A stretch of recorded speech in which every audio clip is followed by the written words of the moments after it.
أعوذ بالله من الشيطان الرجيم. بسم الله الرحمن الرحيم.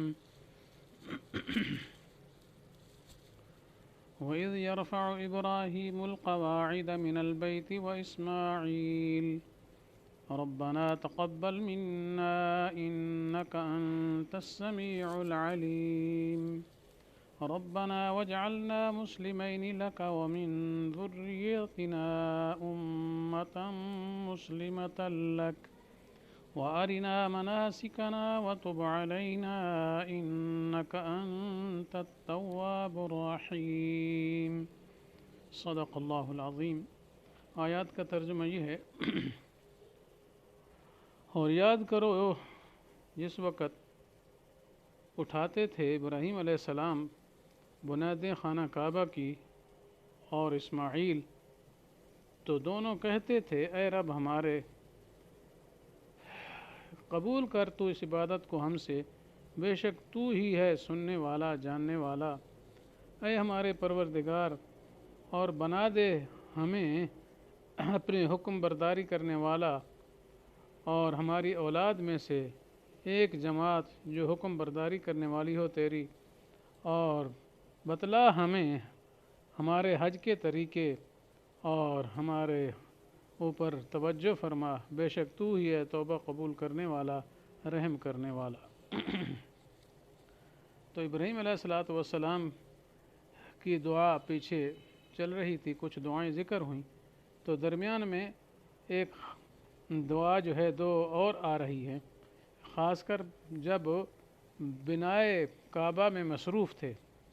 تو اس وقت کی یہ دعا ہے کہ ادھر بیت اللہ کی تعمیر بھی جاری ہے اور دعائیں بھی جاری ہیں.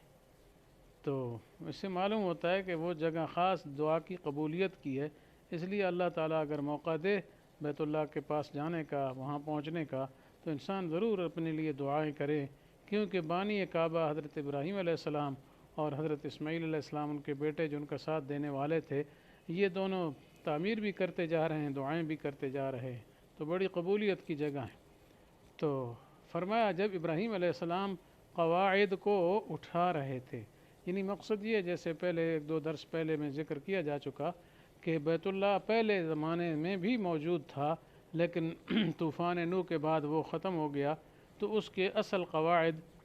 ابراہیم علیہ السلام کو بتا دیے گئے. تو وہی جو بنیادیں تھیں، قواعد سے مراد بنیادیں، انہی بنیادوں پر پھر آگے تعمیر کو انہوں نے شروع کیا. تو بنیادوں کو اٹھا رہے تھے، مقصد کیا ہے، بنیادوں سے اوپر دیوار کو اور تعمیر کرتے جا رہے تھے. تو آگے ربنا تقبل منا، یعنی وہ کہتے جا رہے تھے، نہیں یقولان ربنا تقبل منا. مفسرین یہاں نکالتے ہیں کہ وہ یہ دعا کر رہے تھے، یہ بول رہے تھے ربنا تقبل منا، اے رب ہمارے اس عبادت کو قبول کیجئے، بے شک تو سننے والا ہے جاننے والا ہے. تو یہ عجیب ابراہیم علیہ السلام نے دعا فرمائی کہ دیکھو ابراہیم علیہ السلام نے کتنی قربانیاں دیں، جیسے پیچھے گزر چکا ہے کہ اپنا کیا ہے بہترین علاقہ ملک شام کو چھوڑا، جو انتہائی کیا ہے خوشگوار علاقہ تھا، ہرے بھرے مناظر تھے وہاں، اور پھر وہ سرسبز علاقے چھوڑ کر مکہ مکرمہ کے خشک وادیوں میں پہنچے، پھر اپنے اہل و عیال کو وہاں آ کے رکھ دیا، پھر بیت اللہ کی تعمیر میں بھی پوری کوشش کی. تو اتنا بڑا جو کام کرے تو اس کے دل میں تو آ جاتا ہے میں نے بڑا کام کیا ہے، میں نے بڑا کام کیا ہے، میں بہت قابل قدر عمل جو ہے میرا ہے. لیکن حضرت ابن خلیل اللہ علیہ السلام چونکہ اللہ تعالیٰ کی بارگاہ کے عظمت و جلال کو خوب پہچاننے والے تھے، تو مقصد یہ کہ انسان کتنا بڑے سے بڑا کام کرے، لیکن پھر بھی انسان ہے، وہ اللہ تعالیٰ کی اتنی بلند شان ہے، اتنی اونچی شان ہے کہ اس کی شان کے مطابق عبادت و اطاعت اس کے لیے ممکن ہی نہیں. تو اس لیے ہر کوئی اپنی قوت ہمت سے کے اعتبار سے کام کرتا ہے، جتنی قوت ہے ہمت ہے اس کے مطابق عبادت کرتا ہے. باقی اللہ کی شان تو اتنی اونچی ہے جی کہ ہماری عبادتیں کیا ہے ان کی پوری شان کے مطابق ہو سکتی ہی نہیں ہیں. تو وہ تو انبیاء کی باتیں ہیں کچھ ان کی شان کی، لیکن ہماری عبادتیں آج کل والوں کی تو میرے خیال عبادت گستاخی بن جائے گی کہ ہم عبادت کے دوران ہی گناہ کرتے ہیں. تو اگر مولا کے سامنے غلام ہو اور اس کے سامنے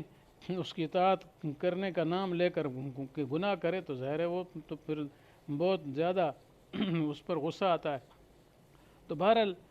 حضرت ابراہیم علیہ السلام نے یہ سمجھا کہ اللہ کی اتنی اونچی شان ہے، میرے کام جتنے بھی آخر انسان تھے تو وہ یہ سمجھے کہ اللہ کے شایان شان ہم سے عمل پورے نہیں ہوئے، تو اس وجہ سے کسی کو اپنے بڑے سے بڑے عمل پر ناز نہیں کرنا چاہیے کہ دیکھو حضرت ابراہیم علیہ السلام بڑی کیا ہے الحاح و زاری کے ساتھ اللہ تعالیٰ سے یہ دعا کر رہے ہیں، ربنا تقبل منا،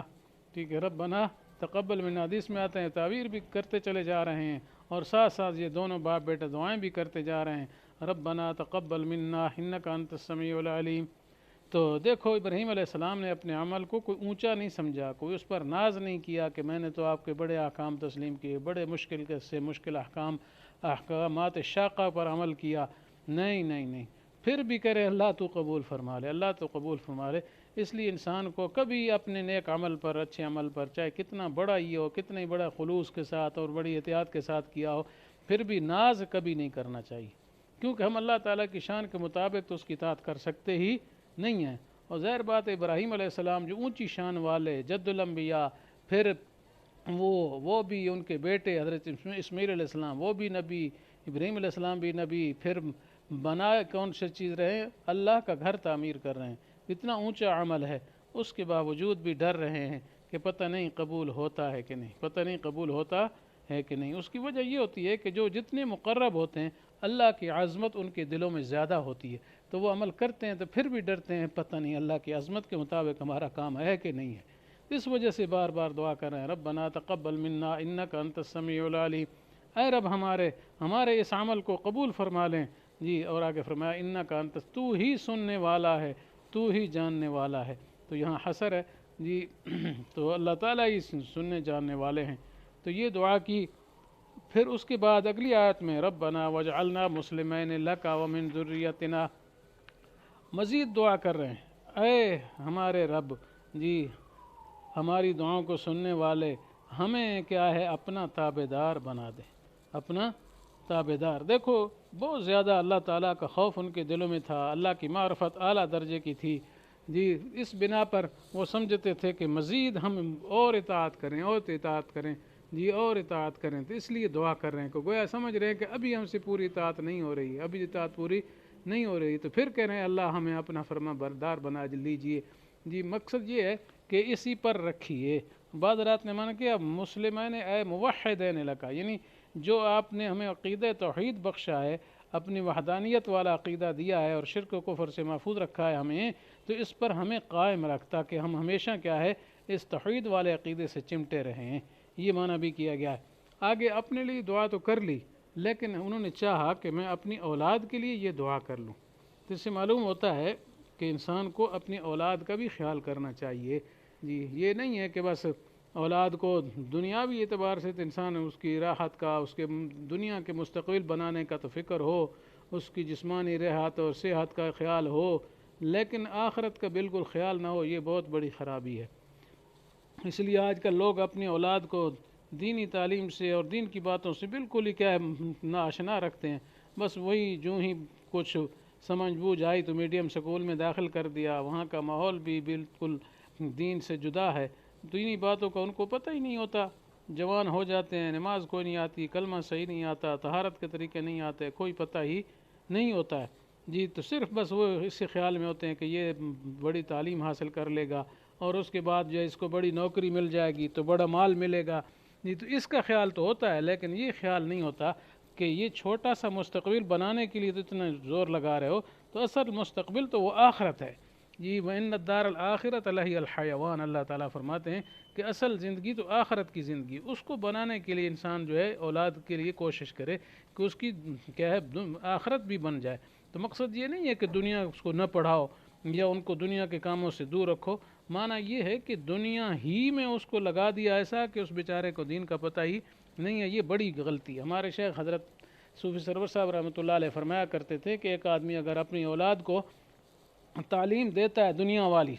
یہ اس نے کالج میں پڑھایا، یونیورسٹی میں پڑھایا، PhD تک پہنچا دیا، اور پتہ نہیں نئے نئے کورسز کئی ہیں وہ کرا دیے، لیکن اس کو دین کا کوئی مسئلہ نہیں سمجھایا، نہ ایمانیات سکھائے، نہ نیک اعمال سکھائے، اس کو پتہ ہی کون دین کا، تو اس کی مثال وہ دیتے ہیں. اس کی مثال ایسے ہے جیسے کسی شخص کو بڑے اچھے کپڑے پہنا کر، بڑے خوبصورت میک اپ کر کے اونچے مینار پر لے جاؤ اور وہاں سے نیچے دھکا دے دو. تو یہ اسی طرح ہے، دنیا کے لیے گویا اس نے سنوارا ہے جی، لیکن اس کو کہ آخرت کے اعتبار سے جہنم میں دھکا دیا جا رہا ہے، کیونکہ وہ دنیا تو بن گئی اس کی، دنیا میں پتہ نہیں وہ بھی یقینی نہیں کیسے ہوگی. تو یہ چند روزہ عارضی زندگی میں تو چلو مزے کر بھی لے اگر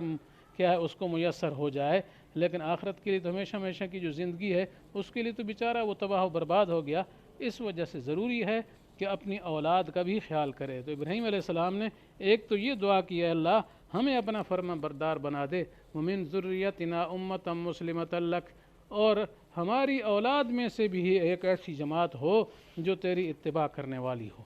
تو یہ ابراہیم علیہ السلام کی دعا بھی الحمدللہ قبول ہوئی کہ ابراہیم علیہ السلام کے بعد ان کی اولاد میں، اور خصوصاً چونکہ اسماعیل علیہ السلام بھی ساتھ ہیں تو عرب میں یہ اولاد چلی آگے، اسماعیل علیہ السلام کی، ابراہیم علیہ السلام کی اولاد تو ہے ہی. تو ہمیشہ کیا ہے اللہ والے لوگ، فرما برداری کرنے والے لوگ، توحید پرست لوگ آخر تک رہے، حتیٰ کہ آپ صلی اللہ علیہ وسلم کے زمانے تک زید بن عمر بن نفیل اور اس طریقے سے قص بن ساعدہ، یہ حضرات کیا ہے اطاعت شعار تھے اور سچے اعتقاد والے تھے، توحید پرست تھے. اور اس طرح حضرت رسول اللہ صلی اللہ علیہ وسلم کے جد امجد حضرت عبد المطلب بن ہاشم کے متعلق بھی یہ روایت آتی ہے کہ وہ بھی شرک اور بت پرستی سے بیزار تھے. تو مقصد یہ وہ بھی توحید پرست تھے. تو چونکہ مسلمین کا ایک معنی یہ نہیں موحدین، امتم مسلمہ کا مطلب یہ توحید والی امت. تو اس وجہ سے بہت سارے لوگ تو خراب ہو گئے، لیکن جو دعا کی تھی نا ومن ذریت نے، ہماری اولاد میں سے کچھ ایک جماعت ہو جو کیا ہو توحید پرست ہو، اطاعت شعار ہو، تو وہ جماعت آخر تک رہی. تو یہ دعا کا دوسرا حصہ آگے عرض کیا وَأَرِنَا مَنَاسِكَنَا وَتُبْ عَلَيْنَا، ہمیں ہمارے مناسک دکھائیے، سمجھائیے. تو یہاں ارنا ہمیں دکھائیے، تو دیکھانا دو قسم کا ہو سکتا ہے، ایک رویت بالقلب، ایک رویت بالعین ہے. تو ایک احکام ہیں اور ایک وہ جگہ ہیں. تو مناسک چونکہ منسک کی جمع ہے، منسک اس کو کہتے ہیں قاعدہ قانون جو حج کا اس کے لیے بولا جاتا ہے. اور اسی طریقے سے کیا یعنی جو جگہ ہیں حج کرنے کی وہ مقامات بھی اللہ تعالیٰ نے پھر بتا دیے، حضرت جبریل کو بھیج کر حضرت ابراہیم علیہ السلام سے فرمایا یہ منی، عرفہ، مزدلفہ وغیرہ جو مقامات ہیں حج کے وہ بھی سمجھا دیے گئے، اور دوسرے احکامات بھی سمجھا دیے گئے، اس کی تلقین بھی کر دی گئی. تو بہرحال یہ دعا قبول ہوئی. آگے فرمایا انکا وتب علینا، آخر میں پھر کہتے ہیں جی ہماری طرف توجہ کیجیے، بے شک تو ہی ہے توجہ کرنے والا، رحم کرنے والا. تو توبہ یتوبہ کا معنی توجہ کرنا بھی ہوتا ہے جی. تو توبہ بھی ایک توجہ ہوتی ہے کہ ایک حالت سے دوسری حالت کی طرف متوجہ ہونا ہوتا ہے. تو فرمایا تو ہی توبہ قبول کرنے والا ہے، تو ہی مہربان ہے، تو ہماری ان دعاؤں کو قبول کر اور ہمارے ہموں کو معاف فرما دے جی. تو یہ ابراہیم علیہ السلام کی دعائیں کچھ ہیں. اور جو اگلی دعا ہے جس کے لیے ساری تمہید ہے وہ انشاءاللہ اگلی آیات میں ہوگی. تو اللہ تعالیٰ سے توفیق ہے کہ ہمیں حضرت ابراہیم علیہ السلام کی طرز کے مطابق صحیح دعائیں کرنے کی توفیق نصیب فرمائے اور اپنی اولاد کی فکر بھی نصیب فرمائے جی. وآخر دعوانا ان الحمد للہ رب العالمین.